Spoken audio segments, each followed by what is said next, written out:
जय श्री राम। मैं महंत दयानंद मुनि उदासीन आज आप सबके सामने प्रस्तुत हूँ।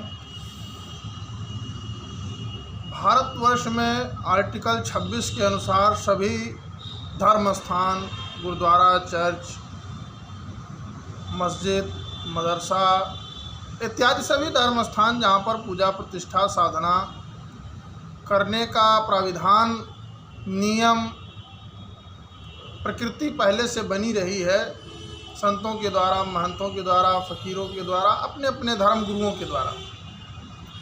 वैसे ही भारतवर्ष की सबसे प्राचीन परंपरा है संत परंपरा, ऋषि मुनियों की परंपरा।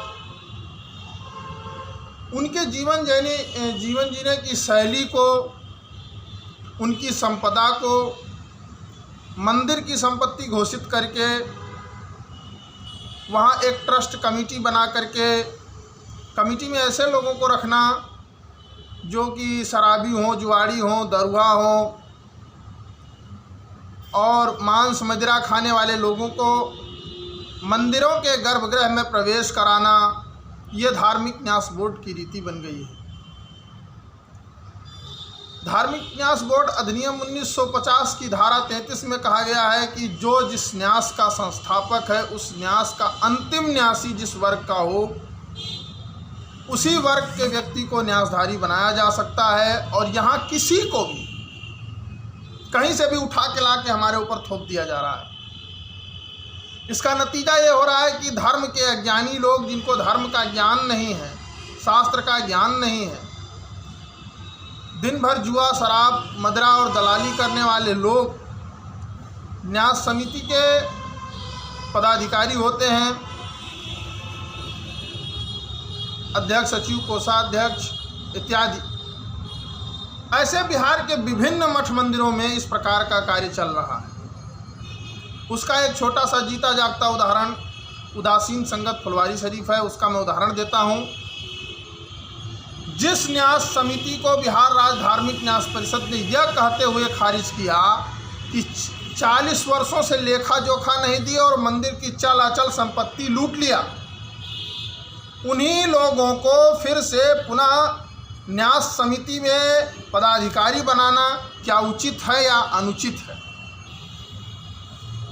और एक ऐसे धारा 33 का उल्लंघन करना, आर्टिकल 26 का उल्लंघन करना, आर्टिकल 25 का उल्लंघन करना, आर्टिकल की धारा 13(3) का अनुच्छेद का भी उल्लंघन करना, यानी भारतीय संविधान का भी उल्लंघन करना, इसके साथ साथ भारत की सर्वोच्च न्यायालय माननीय सुप्रीम कोर्ट के आदेश का उल्लंघन करना, क्या ये सब भारत के लिए उचित हो रहा है या अनुचित हो रहा है?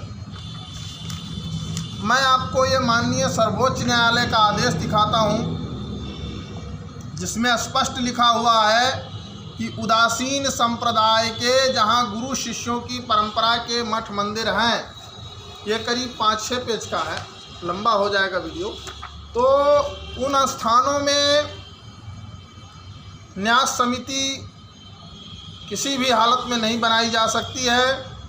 और अध्यक्ष, धार्मिक न्यास बोर्ड के अध्यक्ष ने इस बात को पुष्टि भी किया है। विधि विभाग, विधि मंत्री प्रमोद कुमार की अध्यक्षता में हुई बैठक में उन्होंने इस बात को पुष्ट किया है कि जहां महंतों के नाम की संपत्ति है, वहां धार्मिक न्यास बोर्ड का हस्तक्षेप नहीं होता है। इसके बावजूद भी ऐसे बहुत सारे स्थानों में हस्तक्षेप किया जा रहा है। साथ ही साथ मठ मंदिर में न्यास समिति बना करके जो न्यास की संपत्ति को खुर्द-बुर्द करने का जो प्रयास किया जा रहा है, इससे संत परंपरा क्षुब्ध है। और यह सब तब होता है जब न्यायालय में वाद लंबित हो, तब भी ऐसा होता है। ऐसा नहीं है कि आपने कोर्ट में केस कर दिया तो आपके खिलाफ धार्मिक न्यास परिषद के अध्यक्ष के द्वारा षड्यंत्र नहीं होगा, या आपके शत्रुओं को मिला करके आपके विरुद्ध खड़ा करके उनमें न्यास समिति नहीं बनाई जाएगी। ये देखिए, मैंने केस फाइल कर रखा है डिस्ट्रिक्ट जज के यहाँ पटना। उसके बावजूद भी हमारे यहाँ न्यास समिति का गठन किया गया है। और ये देखिए, महंत दयानंद मुनि बनाम बिहार राज्य धार्मिक न्यास परिषद, मैंने केस भी दर्ज कर रखा है। और इससे पहले की जो पूर्व की जो निश्चित की हुई योजना है, परिषद द्वारा जो डिसाइड की गई है, उस योजना पर किसी ने कोई काम नहीं किया।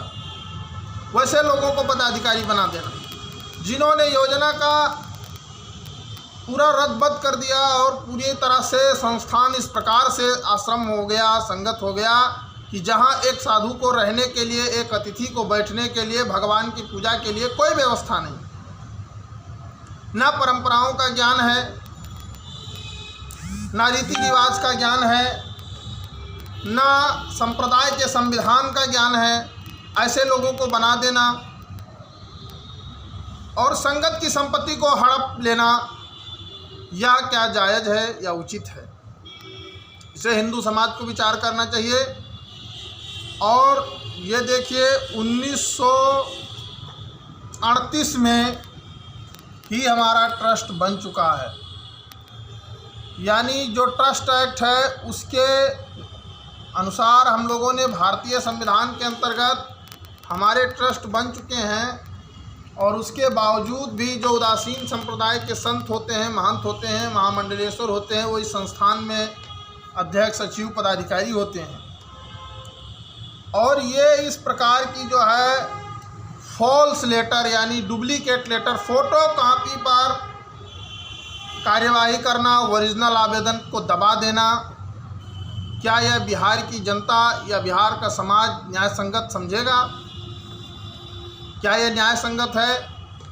ये उन लोगों का नाम इसमें है और ये थाना प्रभारी फुलवारी शरीफ का मोहर लगा हुआ है। आप देख सकते हैं, आप इस डेट को FIR हुआ है। लूट और डकैती जैसे मामले जिनके ऊपर दर्ज हैं उनको न्यास समिति में रखा जाता है, न्यास समिति का मेंबर बनाया जाता है, अध्यक्ष बनाया जाता है, प्रभारी बनाया जाता है।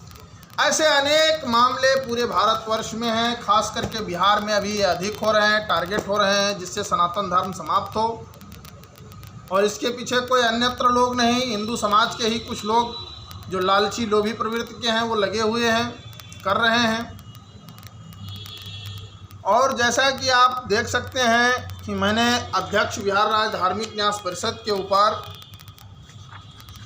मैंने षड्यंत्र का आरोप लगाते हुए केस भी किया हुआ है। ये मैंने किया है अपनी सुरक्षा के लिए। धार्मिक न्यास परिषद के अध्यक्ष जो है हमारे ऊपर षड्यंत्र रच रहे हैं, ऐसा मैंने कह करके इन्फॉर्मेटिव पिटीशन दिया है माननीय मुख्य न्यायिक दंडाधिकारी महोदय पटना को। और मैंने स्पष्ट कर दिया है इस विषय में कि कुछ षड्यंत्रकारी लोगों के साथ मिलकर के हमारे मठ को हड़पने का प्रयास किया जा रहा है, उसकी बहुमूल्य संपत्ति को हड़पने का प्रयास किया जा रहा है। उसके बावजूद ऐसा ऑर्डर पास करते हैं जैसा कि मैंने आपको ये दिखाया। इनका उदासीन संप्रदाय से कोई लेना देना नहीं है। इस समिति में जो लोग हैं वह उदासीन संप्रदाय के बारे में उन्हें क्या ज्ञान है क्या नहीं ज्ञान है, ये तो उनका इंटरव्यू लेना पड़ेगा, पूछने की बात है। लेकिन वास्तविकता ये है, जो मैं जानता हूं उनको करीबी से, कि उन्हें अपने सनातन धर्म के बारे में नहीं जानकारी है, उदासीन संप्रदाय के बारे में क्या जानेंगे वो लोग। ऐसे लोगों को नेताओं की पैरवी पर भाजपा के विधायक हों,